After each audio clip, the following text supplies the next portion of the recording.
Good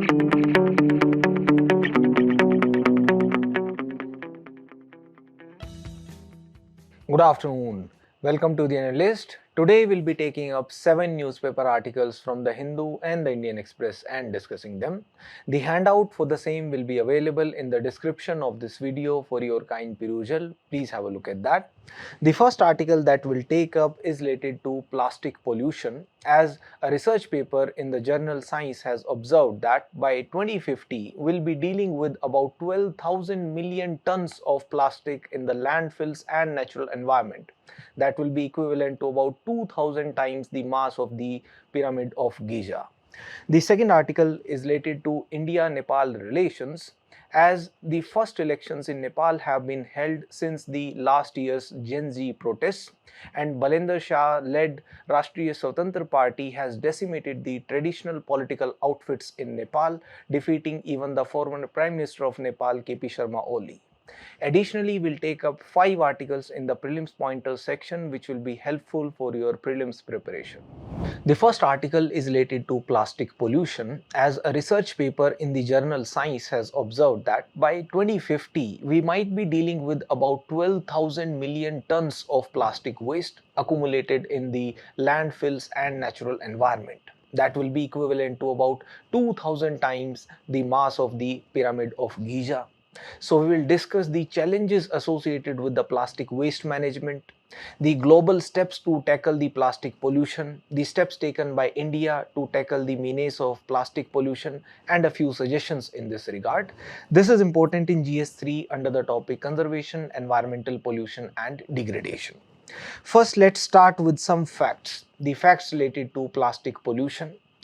Globally, about 9 to 14 million tons of plastic waste generated ends up in the oceans, and the rivers act as the conduits. Through the rivers, the plastic finally ends up in the oceans, and agriculture contributes about 12.5 million tons of plastic waste globally, and the packaging itself accounts for more than 1/3 of the plastic waste generation, accounts for about 36% of the plastic waste generated.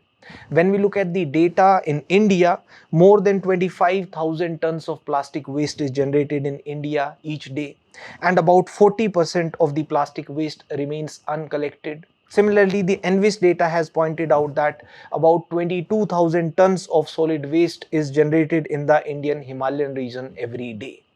Now, the plastic can be categorized depending upon the size. If the plastic size is more than 25 mm, we call it macroplastics. Less than 25 mm but more than 5 mm plastic is known as mesoplastics. And then there is the microplastics, which is less than 5 mm in size but more than 1 micrometer. And the nanoplastics is the plastic with size of less than 1 micrometer.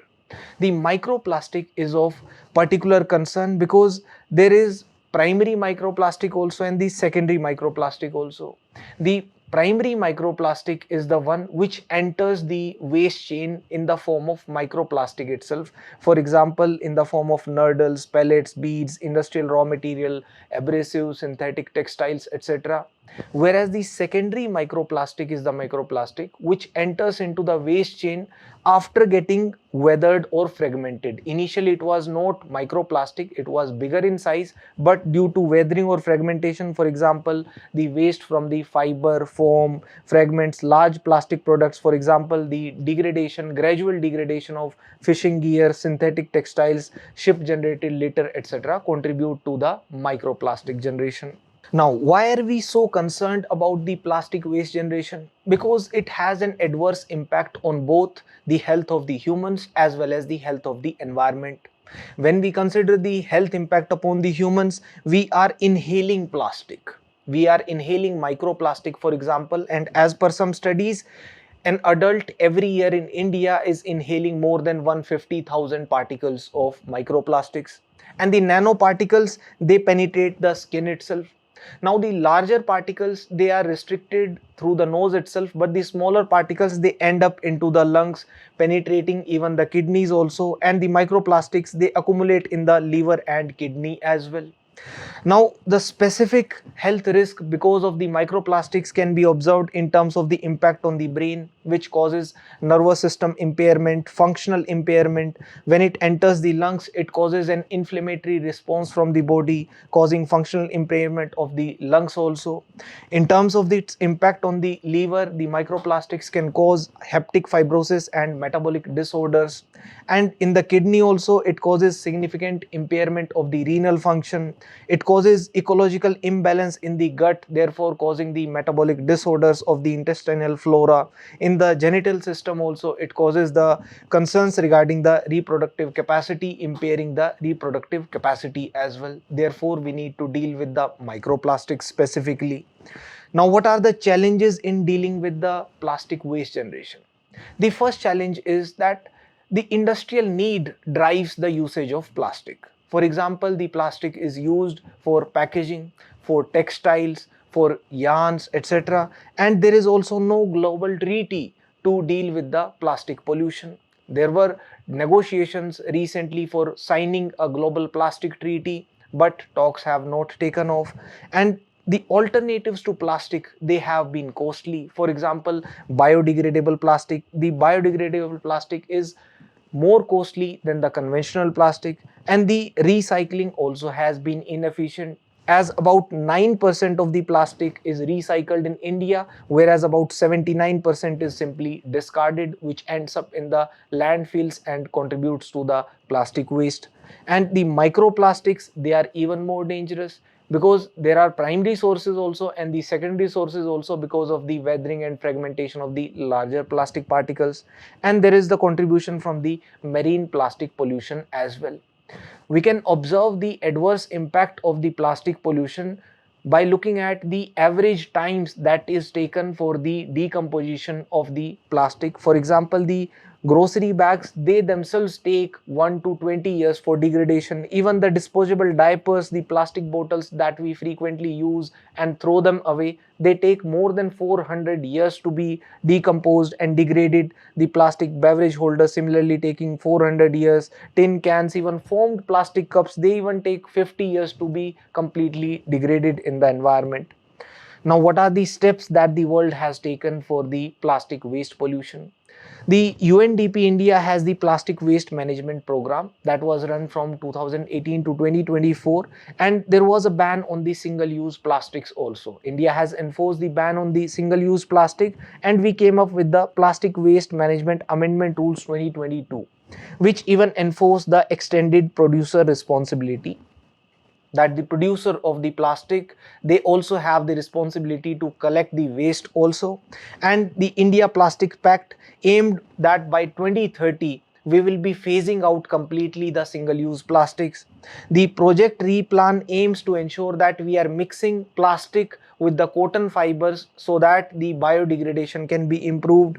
And through the Go Little Partnerships project, the marine plastic pollution is tackled. Now, when we look at the steps specifically taken by the government in India, earlier the plastic pollution was also tackled through the Environmental Protection Act 1986. Specifically for plastic, we came up with the Plastic Manufacture, Sale and Usage Rules 1999. Through the rules of 1999, the minimum thickness of the carry bags was prescribed, that the carry bags, plastic carry bags, polythenes, they should have a minimum thickness of at least 20 micrometer. Why? Because if the thickness is lesser, the cost of production will also be lesser. To increase the cost of production, therefore, to disincentivize the usage of the cheap plastic carry bags, the minimum thickness was prescribed.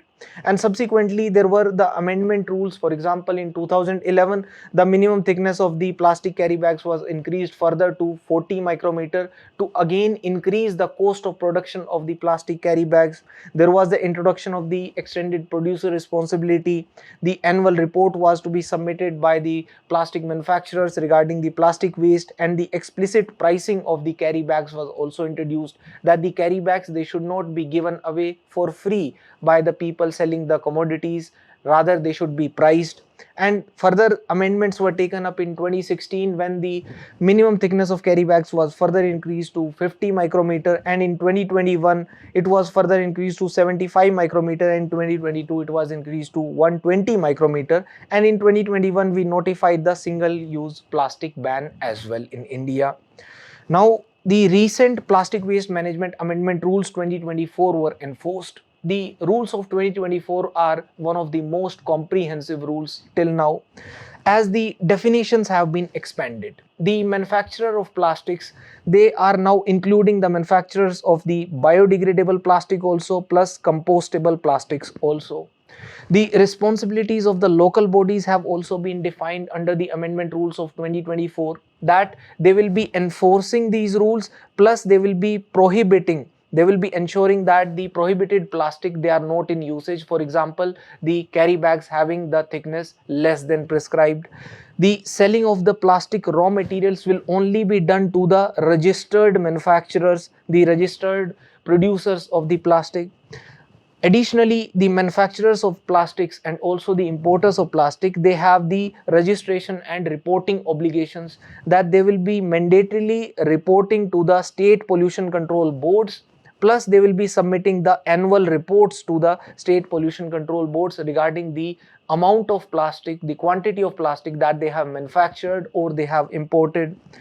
The introduction of a new biodegradable plastic category has been done by the government, and the thickness requirement exemption has been given for the compostable and biodegradable carry bags. That is, for the biodegradable and the compostable carry bags, the minimum thickness requirement has been removed, so that there is encouraging of the usage of the biodegradable plastic bags despite their higher cost. Similarly, the pre-consumer waste processing obligations have been put, that is upon the producers, the extended producer responsibility, and the minimum recycling targets have been given to them. The micro and small enterprises have been exempted from the extended producer responsibilities, the obligations under the EPR for the rules 2024 of the plastic waste management. Additionally, there are calls for a global plastic treaty, which India is specifically emphasizing, because the developing nations, for example India, they will need funds from the developed countries to ensure that they are able to phase out the plastic usage and they are able to shift to the biodegradable alternatives, for example jute carry bags, etc., because they are costlier as compared to the conventional plastics. And there should be technology transfer also. If the developed countries are able to come up with the biodegradable alternatives which are cost effective as well through research, then such technology should be transferred to the developing countries, as the plastic waste generation, it is having a global impact. And there should be the establishment of a dedicated multilateral fund, the fund which should give grants to the developing countries to ensure that there is phasing out of the single use plastic and the conventional plastic. Additionally, India is against an outright restriction, outright prohibition on the polymer production, as India is in a growth phase, India is in a developing phase, therefore we will need the plastics for the logistics, packaging, etc. And rather we are in favor of pragmatic phase outs, which should be assisted with financial assistance as well as technological assistance from the developed countries. And we are also in the favor of a single use plastic ban as well. Now, what are the suggestions that we can give for tackling the plastic pollution? First, we need to focus upon the phasing out of the single-use plastics, because the single-use plastic is one of the major contributors towards the plastic waste generation. For that, we can learn from the models of various countries. For example, Rwanda. Rwanda phased out the single-use plastics. Similarly, we need to promote the circular economy, promoting the recycling, reusage, etc. For example, Austria. And we also need to scale the alternatives. The alternatives, for example, uses of jute carry bags or the biodegradable plastics. And when there is economy of scale employed in the alternative options, then their cost will also start coming down. Similarly, we need to sign a global treaty for tackling the plastic pollution. When you are giving suggestions, you can write in the form of a diagram also in the answer. For example, first we need to go for a proper solid waste management in general, which includes the collection and segregation at the source itself and its disposal. Then we need to go for plastic waste collection mechanism, incentivize the plastic waste collection, for example, through a deposit refund system. For example, when you buy something which is having a plastic packaging, you take a small deposit also, which will be refunded if you submit that plastic waste. Additionally, the responsibility can be with the manufacturers, the extended producer responsibility, which is in the plastic waste management rules also in India. We can go for alternative designs for the packaging, for example, eco-friendly packaging or biodegradable alternatives.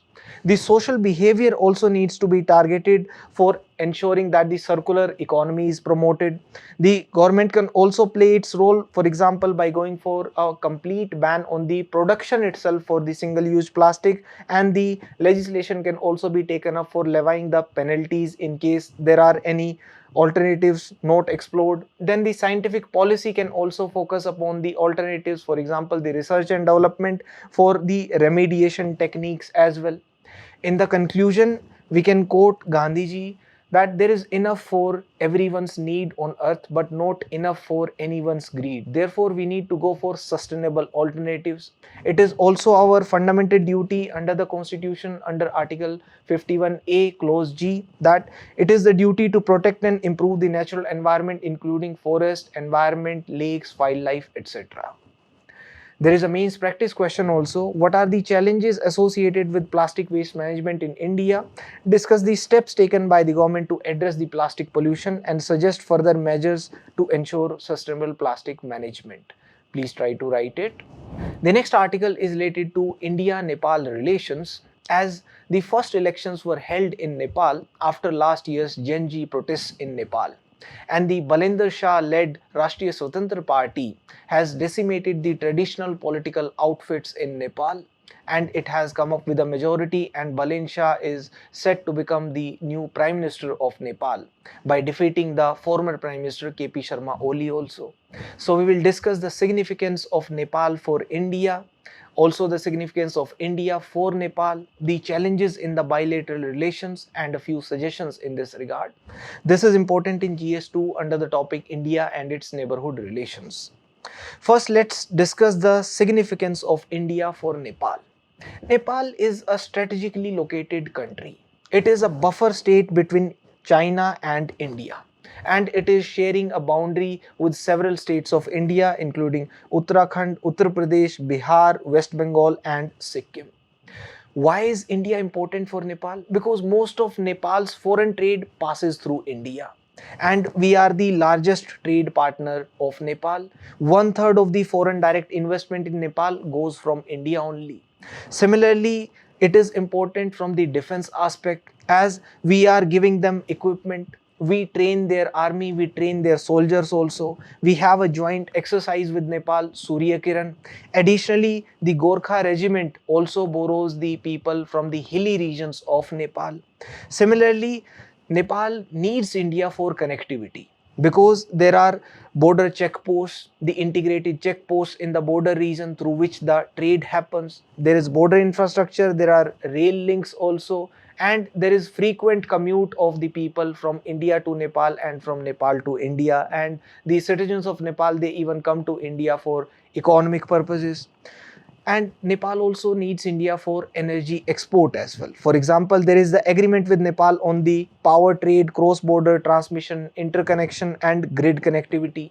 There are hydroelectric projects in Nepal in which India has invested. For example, Arun 3 run of the river project, the project on the Western Gandak, Devi Ghat, and Trisuli. There is a petroleum pipeline also from Motihari to Amlekhganj, through which Nepal imports the oil from India. Additionally, there is the Treaty of Peace and Friendship signed between India and Nepal in 1950, and there are sister city agreements also. For example, Kathmandu-Varanasi Agreement, Lumbini-Bodh Gaya Agreement. Therefore, from the cultural aspect and the people-to-people ties also, Nepal needs India. Similarly, we give developmental assistance to Nepal. For example, when Nepal was battered through the 2015 earthquake, we gave assistance to Nepal in its rebuilding and rehabilitation efforts, and we keep on giving financial aid also to Nepal. Now, India also needs Nepal because of geopolitical reasons, because Nepal is having a strategic position. It is like a buffer state between India and China, and it acts like a natural barrier between China and India. The terrain of Nepal is particularly treacherous, therefore it acts like a buffer state. And additionally, there is a geo-economic significance of Nepal. For example, they get the duty-free access to market of India. There is the India-Nepal Treaty of Trade, the South Asian Free Trade Agreement. Through that also the exports happen, and for the energy needs also, because some of India's energy needs are met through the hydropower generation capacities of Nepal, and Nepal has immense hydropower potential. Therefore, from the geostrategic point of view also, we will need cooperation from Nepal. For example, for ensuring regional stability. The Madhesi people, for example, in Nepal, they are living in the Terai region, the border between India and Nepal, the Terai plains. And if there is instability in the Nepal-India border region, then it will cause internal security problems for India. Additionally, we need cooperation from Nepal for the law enforcement in the border region and for the counter-terrorism activities to ensure that the soil of Nepal is not used for terrorism against India. But there are a few challenges in the India-Nepal ties. The first challenge is with respect to the trade imbalance, as most of Nepal's trade passes through India, but the exports from Nepal are fewer, and there are border disputes also.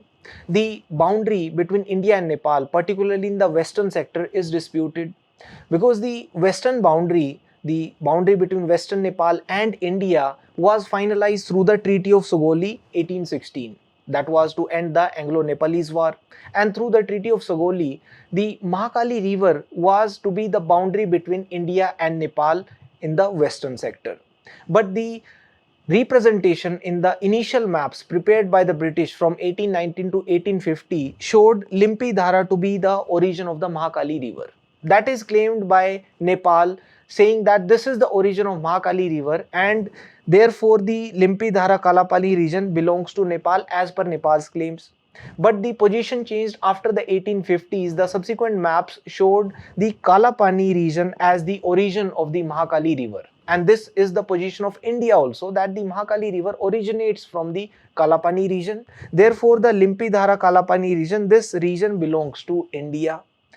Therefore, this becomes a matter of dispute, the Tri-Junction area and also the Susta region in the southern side, because the Mahakali River also changes trajectories during the seasons. Therefore, in 2019, Nepal even came up with a new map that was against the Indian concerns, therefore became another challenge in the bilateral ties. In 2015, Nepal came up with a new constitution, but that constitution did not address the Indian concerns, because we wanted Nepal to ensure that the Madhesi rights are protected. The Madhesi people are those people who are living in the Tarai region of Nepal, the southern region of Nepal that is sharing its boundary with India, and they are facing the cultural and linguistic marginalization. Therefore, they seek proportional representation. They seek a share in the power in Nepal. Therefore, their rights should be protected. And additionally, therefore, there was an economic blockade that was imposed by India upon Nepal to ensure that it addresses India's concerns, but that had an adverse impact, because that led to Nepal tilting towards China. And there were even calls in Nepal for the revision of the Friendship Treaty of 1950, saying that it is biased towards India. And there have been accusations by Nepal that India has a big brotherly attitude and it interferes in the domestic politics of Nepal, which is not true actually. And subsequently, there are also delays in various projects in which India invests in Nepal, the infrastructure projects. For example, the Mahakali Treaty signed in 1996 for the Pancheshwar multi-purpose project, and we know how much has been the delay for that project. There are the concerns regarding the open borders between India and Nepal also, because the Nepalese, they come to India for seeking work, but due to the open border, there is trafficking which happens across the border. There is the pumping of fake currency, fake Indian currency into India from Nepal, the trafficking of drugs as well as arms smuggling. And there has been the Chinese influence upon Nepal as well, because China goes for the checkbook diplomacy. In return for its salami slicing tactics, its land grabbing tactics, to ensure that its strategic interests are met, it gives loans to various countries. It goes for the checkbook diplomacy, of which Nepal has also been a victim in the past. And therefore, they have been building the Trans-Himalayan multidimensional connectivity network. And there are Sino-Nepal military exercises as well, which are against the geostrategic interests of India. Now, what are the suggestions that we can give for improving the bilateral ties between India and Nepal? First, we can also go for the backdoor diplomacy, track 2 diplomacy when the track 1 diplomacy is not working. We need to engage with the entire political spectrum. Earlier, when KP Sharma Oli was in power, there were concerns for India. But now the government has changed. The Nepali people, especially after the Gen Z protests, have chosen for a change in the regime. Now we need to engage with the entire political spectrum, and we can set up a joint technical boundary committee so that the boundary disputes they are resolved as soon as possible. And we should also ensure that we are not losing the perception battle. The goodwill that India has earned among the Nepalese, that should be maintained by ensuring that we have mutual respect for the sovereignty of each other and also the non-interference in the internal matters of each other. We can also invest more in the high impact community development projects to further build on the goodwill for India in Nepal. We need to ensure the timely completion of projects so that Nepal does not seek alternatives. For example, Nepal does not seek investments from China. We can also go for the economic diplomacy, ensuring that there is free trade in the maximum number of goods between India and Nepal, and we can leverage the cultural ties, the soft power that India enjoys in the South Asian region. There is a mains practice question also. Discuss the significance of India-Nepal relations. What are the major challenges affecting the bilateral relationship? Suggest measures to strengthen the cooperation between the two countries. Please try to write it. The next article is related to the gas sector. As the LPG prices have been hiked in India due to the West Asian crisis, the Iran-Israel war. This is important in GS3 under the topic Infrastructure Energy. Before coming to the article, let's discuss a few facts regarding the natural gas. Natural gas is a naturally occurring hydrocarbon fuel in the underground geological formations often found alongside petroleum reserves. It is mostly methane along with small quantities of propane, butane, hexane, etc. Now, how is the natural gas formed? It is formed when the organic matter is buried for millions of years. For example, initially the small marine organisms, they got buried, they died in the ocean and they got buried on the ocean floor. And over time they were covered with sediment and rock, and over millions of years these remains, they remained buried deeper and deeper, and the enormous heat and pressure that turned them into oil and natural gas. So over a period of time, the heat and pressure action causes the formation of oil and natural gas. There is the thermogenic gas formation also. Because of the high temperatures at the deeper depths, there is the conversion of the organic matter into oil and gas through the slow decomposition. And there is biogenic gas formation also. For example, the methanogens, they convert the organic matter into methane in the shallow sediments, etc. And the natural gas subsequently migrates and is trapped. It migrates through the porous rocks and then it is trapped between the impervious rocks, and then it is extracted for the usage. Now, what are the types of gas? One, it can be associated gas or wet gas. It is found along with the oil reserves. Either it is found dissolved in the crude oil, or it can be on top of the oil in the form of trapped gas. It is known as the associated gas. Then there can be non-associated gas. That is the gas which is extracted from the reserves which do not have any crude oil. Rather, it is only a gas reserve. It is a dry gas. Therefore, it can be easily processed for the direct consumption. Then the gas can be sour gas and the sweet gas. The sour gas is the one which is having sulfur compounds. For example, it is having hydrogen sulfides. Therefore, it needs to be processed before consumption, before its usage in heating, etc., so that it does not become corrosive. Whereas the sweet gas is the one which does not have any sulfur compounds. Therefore, it can be processed easily. And for example, the coal-bedded methane, it is sweet gas. It does not have sulfur compounds.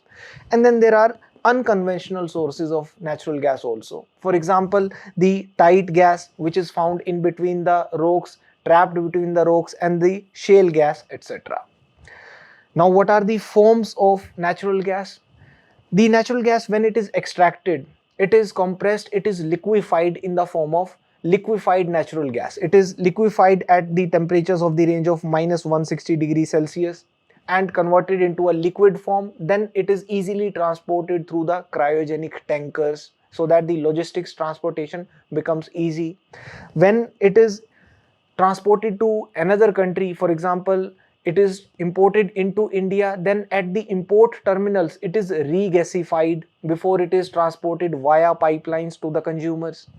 Then there is the compressed natural gas also. Here the gas remains in the gaseous format itself and it is compressed to the pressures of 200 to 250 kg per centimeter square, and it is used, for example, as a vehicular fuel, and therefore it causes lesser pollution. And then there is the piped natural gas also, which is usually supplied for the household consumption, for the heating requirements in the cold regions, etc. Now when we look at the availability of natural gas in India, we have the reserves, the offshore reserves near the Bombay High Basin region. The onshore reserves are in Gujarat, in Assam, in Tripura, also in Barmer region in Rajasthan, and even discovered in Andaman and Nicobar Islands as well. And when we observe the gas pipeline network in India, broadly it stretches from the Maharashtra and Gujarat region to Uttar Pradesh, Delhi, and even on to Punjab as well. Now coming to the article, there has been a hike in the LPG gas prices which is used for the domestic cooking, etc. by the government because of the conflict in the West Asian region. The conflict led to the surge in the international gas prices because there is very little transport through the Strait of Hormuz, which has been choked because of the conflict in that region. Therefore the oil marketing companies, because of the higher import price, because of the higher international price of gas, they will be taking further losses. Even before this, the three oil marketing companies, they were accumulating losses. Even before the West Asian conflict, they were having the losses of about 20,000 crores in the first 3 quarters of the current financial year. In 2024-2025, they had initially absorbed 40,000 crore worth of losses on the sale of LPG to the households below the market prices. The government later, although approved 30,000 crore as compensation support to the oil marketing companies. Therefore, the domestic LPG that they are selling, that is at a loss. And India imports over half of its LPG requirement, and domestic prices, they are linked to the global benchmarks such as the Saudi contract price. And the modest price adjustment, this also which has been done by the government, the modest increase in the price, that is seen as part of a calibrated approach where we are trying to balance the consumer protection so that the consumers, they are also having a protection against the global price shocks, and alongside that the financial sustainability of the oil marketing companies, and ensuring therefore an uninterrupted LPG supply for the domestic households in India. The next article is related to the air defense systems. This is important in prelims under the topic current events of national and international importance. Before coming to the article, let's discuss what are the air defense systems of India categorized range wise. The long range air defense system of India includes the S-400 Triumph that we import from Russia, known as the Sudarshan Chakra. It has the range of up to 400 kilometers. It is Russian built and it can engage the hostile aircraft, incoming UAVs, unmanned aerial vehicles, ballistic or cruise missiles. Therefore, it provides us the strategic deterrence versus China and Pakistan. Additionally, we have the indigenous Prithvi air defense system. The Prithvi air defense system is part of India's ballistic missile defense program, and it has a range from 300 to 2000 kilometers. It is indigenously developed and built, and it can intercept the incoming threats in the exoatmosphere as well, therefore tackling the threats up to an altitude of 80 kilometers itself. We have the advanced air defense system, also again part of the ballistic missile defense program, which has a range from 150 to 200 kilometers. It is also indigenously built and it is to tackle the threats in the endo-atmosphere, and therefore up to an altitude of 30 kilometers and max speed of up to 4.5. Then we have the medium range air defense system in the form of Barak 8 that has been developed jointly with Israel. It has a range of up to 100 kilometers and it employs the medium range surface to air missile and also the long range surface to air missile. It has been deployed in Ladakh region. We have the Akash air defense system, which has a range of up to 45 kilometers. It is indigenously developed and it can tackle the threats which are coming at the max speed of about 3.5, and it has the dual guidance. through both command as well as radar, and the new generation Akash defense system has a range of up to 70 kilometers. We have the Spider also that we have got from Israel, which has a range of 20 to 50 kilometers, and it is a quick reaction surface to air missile. It uses Python 5 and Derby missiles. In the short range air defense system, we have the quick reaction surface to air missile with a range of 30 kilometers. It is indigenously developed and it has a max speed of about 4.7 and it has a quick reaction time. We have the 2K12 Quadrat, which has a range of up to 24 kilometers that we purchased from Russia, and it can go up to an altitude of 14 kilometers. We have S-125 Pechora, again of Soviet origin, with a range of up to 30 kilometers. In the very short range air defense, we have the Strela 10 with a range of up to 5 kilometers, and it employs the infrared guided missiles. It is to protect the frontline troops. Additionally, we have the Tungsuka with a range of again up to 5 kilometers, which employs the combination of autocannons and missiles on the tracked vehicles. There is a ZSU Shilka, which is of the Soviet origin again, and it is a radar guided anti-aircraft gun. We have the Bofors 40mm gun, which is used against the low-flying aerial threats, for example drones, etc. Now coming to the article, the US deploys the THAAD batteries in the Middle East region. The THAAD, the Terminal High Altitude Area Defense System, is one of the most advanced missile defense systems developed by the US to counter the incoming ballistic missile threats. Now reportedly, Iran has destroyed a radar attached with the THAAD batteries in the Middle East region. The THAAD is designed to intercept the missiles during their final stage of their flight. It can destroy the incoming missiles both in the endoatmosphere and the exoatmosphere, that is within the Earth's atmosphere and outside the Earth's atmosphere as well. Now it uses the hit to kill technology. That is, it employs the interceptor missiles to destroy the incoming targets by directly colliding with them at extremely high speeds. It utilizes the kinetic energy, relying on the kinetic energy rather than an explosive blast. Therefore, it improves the precision and it reduces the risk of the debris from explosive interceptors affecting the populated areas. The interceptors, they are not usually sending only one missile to tackle the incoming missile. There are usually multiple missiles, multiple interceptor missiles sent to tackle one incoming missile. The THAAD can engage the ballistic missile targets at a range of roughly 150 to 200 kilometers. The components of the THAAD batteries include the interceptors that destroy the incoming missiles through the kinetic impact.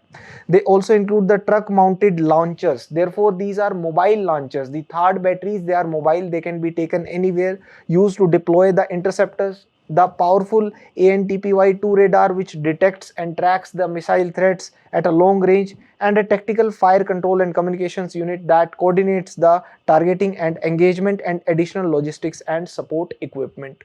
The THAAD system, therefore, it is highly mobile and rapidly deployable, allowing the US to position it in regions facing the missile threats. The first operational THAAD battery was deployed to Guam in 2013. Internationally, the UAE became the first foreign buyer of the THAAD batteries in 2011, and now Iran has reportedly destroyed a key radar associated with the THAAD batteries employed by the US in the Middle East region. The next article is related to the uranium deal of India with Canada. This is important in prelims under the topic current events of national and international importance. First, let's have a look at the stocks of uranium in India. India has the uranium ore reserves to the tune of 4.2 to 4.3 lakh tons. We have mines in Jadugoda and Turamadi in Jharkhand and also in Tumlapalli in Andhra Pradesh. But the extractable uranium metal in India is estimated to be from 76,000 to 92,000 tons only. There is a large gap between the uranium ore and the extractable uranium metal because the concentration of uranium in the uranium ore is very low. It is only 0.02 to 0.45% in India. Therefore, the ore quality, the uranium ore quality in India is of low grade, whereas the Canadian uranium ore quality is 10 times to 100 times richer than India's uranium ore quality. Therefore, we import uranium. The import of uranium accounts for about 3/4 of the civilian requirement for the nuclear energy purposes in India. And now we have a new deal with Canada's Cameco, through which we will be importing 10,000 tons of uranium between 2027 to 2035, which will help us in achieving our nuclear energy targets, ensuring that the civilian requirements are met through the import of uranium. We already have finalized the supply agreement with Kazatomprom of Kazakhstan, and there are already ongoing contracts with Uzbekistan and Russia. And we are also focusing upon the building of strategic reserves so that we have a 5 years reserve supply in the form of strategic reserves of uranium in India also. Now when we look at the strategy behind it, the economics of uranium import behind it, the importing of uranium ore is cheaper than the extracting of the uranium metal from the domestic uranium ore in India because of the poor quality of the uranium ore in India. Therefore, we import uranium, but the imported uranium cannot be used for developing the nuclear weapons. Therefore, we utilize the domestic uranium which is extracted from the domestic uranium ores for the developing of the military purposes, whereas the imported uranium, it is used for the nuclear energy generation, the civilian purposes. The domestic mining is utilized for the military use. Now the current deal with Canada, does it involve the 2010 agreement? When we look at the governing framework, this deal comes under the India-Canada Civil Nuclear Cooperation Agreement. The Civil Nuclear Cooperation Agreement between India and Canada was signed in 2010. This was part of the clean waiver. This was because of the clean waiver that we got from the NSG Nuclear Suppliers Group for India in 2008. And the NSG waiver in turn was enabled because of the India-US agreement, the 123 nuclear agreement in 2008. Now, what are the obligations under the nuclear cooperation agreement between India and Canada, the agreement of 2010? We need to provide fissionable material accounts to Canada. Now, there are critics who say that this is a slight to India's sovereignty, and therefore it is more intrusive than the deal we have with Kazakhstan.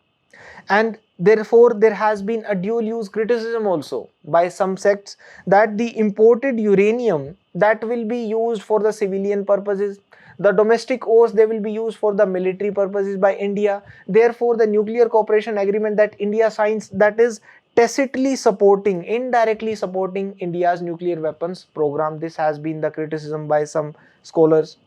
Now when we look at the usage of uranium, the actual usage in India, there is a major usage for the commercial power generation.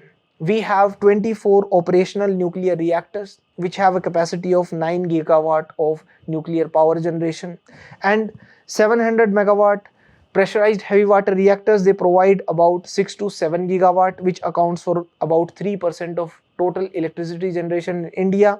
And we have a target of generating 100 gigawatt through nuclear energy by 2047. We also use uranium for the research purposes, for the medical isotope production.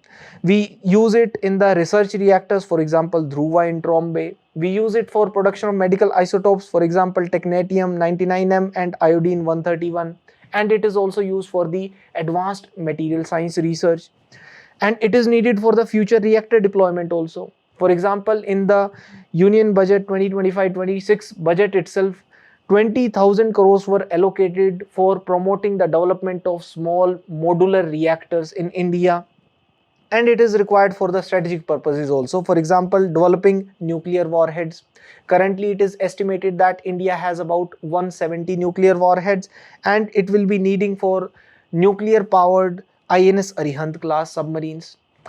Now, when we look at the three-stage program, nuclear program in India, what is its current status? It is transitioning from stage 1 to stage 2. The stage 1 of the three-stage nuclear program in India utilizes the pressurized heavy water reactors. They use the natural uranium 235 for producing electricity, and plutonium 239 is extracted as a byproduct.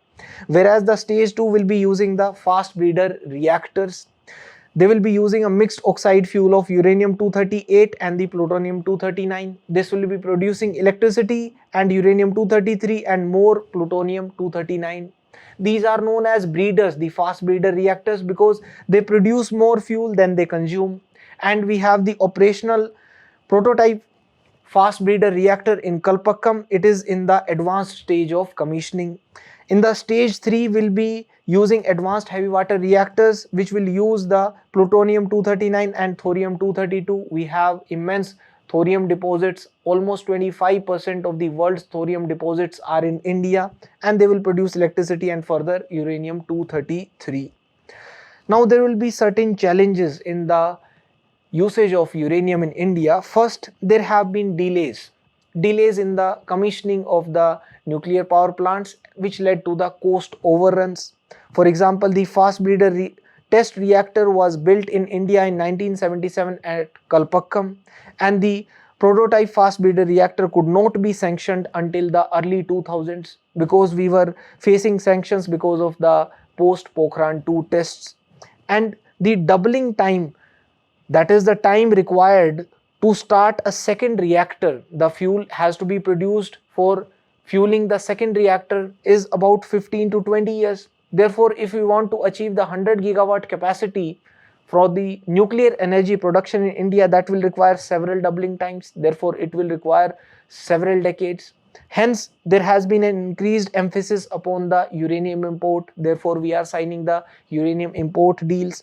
And the Department of Atomic Energy in 2013 itself had observed that large-scale thorium deployment will be done about 3 to 4 decades after the commercial operation of the fast breeder reactors.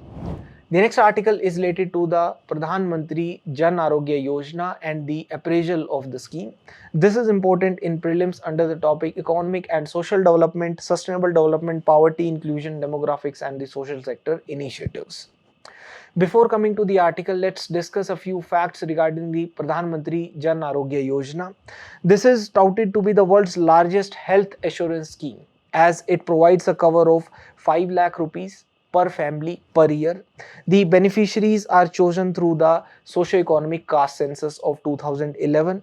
Over 12 crore families are eligible, that is 55 crore people are targeted to be included under the Pradhan Mantri Jan Arogya Yojana, and it will be providing the cashless benefits. The people do not need to pay for the treatment at the empaneled hospitals, and it will provide comprehensive treatment, as 1961 procedures are included under the Pradhan Mantri Jan Arogya Yojana, including the diagnostics, medicines, room charges, physician fees, surgeries, as well as the intensive care unit costs as well.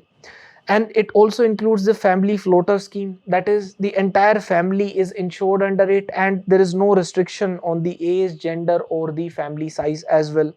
The pre-existing illnesses, pre-existing conditions when the Jan Arogya Yojana benefit is included are covered from the day one itself. And it also allows portability across India. That is the benefits of insurance under the Jan Arogya Yojana. They can be taken at any empaneled hospital nationwide, and it includes the pre-hospitalization and post-hospitalization coverage as well. That is up to 3 days pre-hospitalization coverage and 15 days post-hospitalization care expenses are included under the Jan Arogya Yojana. Now coming to the article, the patients accessing the private facilities under the Pradhan Mantri Jan Arogya Yojana had to incur an average out-of-pocket expenditure of more than 50,000 rupees per hospitalization on medicine, transport and diagnostic services, as per a study commissioned by the Niti Aayog. This has observed that among those with the health coverage, most were covered under the government-sponsored schemes, while just about 5% are covered under the private insurance plans. Therefore, the government wants to expand the coverage of the Pradhan Mantri Jan Arogya Yojana, and among those covered under the government schemes, a majority are the beneficiaries of the Pradhan Mantri Jan Arogya Yojana only. About 35% of those covered under the Jan Arogya Yojana had not incurred any sort of out-of-pocket expenditure during their hospitalization, while the remaining 65% had to pay something for the medicine, transport and diagnostic services. Whereas in the public facilities, the out-of-pocket expenditure is less than half. The out-of-pocket expenditure incurred on an average Hospitalization was about 20,000 rupees only. And in September 2024, the Pradhan Mantri Jan Arogya Yojana was expanded further to cover all senior citizens aged 70 and above, irrespective of their socio-economic status. The next article is related to the auto-settlement proposed by the Employee Provident Fund Organization. This is important in prelims under the topic Economic and Social Development. Before coming to the article, let's discuss a few facts regarding the Employee Provident Fund Organization. It is a statutory body constituted under the Employees Provident Fund and Miscellaneous Act 1952. It is under the administrative control of the Ministry of Labour and Employment. And these schemes are administered by the Central Board of Trustees. It is a tripartite board which administers all the schemes under the Act, and it comprises of the representatives of the government, both the central government and the state government, and also the representatives of both the employers and the employees. Therefore, a tripartite board. The chairperson of the Central Board of Trustees is the Minister of Labour and Environment, the Union Minister. It operates three schemes: the Employee Provident Fund Scheme 1952, the Employee Pension Scheme 1995, and the Employees Deposit Linked Insurance Scheme 1976. The EPFO functions as the nodal agency for implementing the bilateral social security agreements. That is, if India signs a bilateral social security agreement with any other country, then it will be implemented through the Employee Provident Fund Organization. And it covers both the Indian workers as well as the international workers, that is the workers from the countries with which we have a bilateral social security agreement. Now coming to the article, the EPFO has about 31 lakh inoperative accounts, out of which 41% have been inoperative for over 5 to 10 years and about 22% have been lying idle for over 20 years. Now the Central Board of Trustees has given a node for the auto-settlement of such inoperative accounts, initially for those with an unclaimed balance of 1000 rupees or less to their registered bank accounts. That is, the inoperative accounts which have a balance of less than 1000 rupees, their money will be transferred to their registered bank accounts automatically without the claim being made to the EPFO. Now what are these inoperative accounts? They are the accounts in which no interest is credited after a specified period. They are mainly belonging to the EPFO members who have retired after the age of 55 years. Then an EPF account is treated as inoperative if no contribution is received for a continuous period of 3 years after the member attains an age of 55 years of age, or from the date of retirement, whichever is later. Thank you.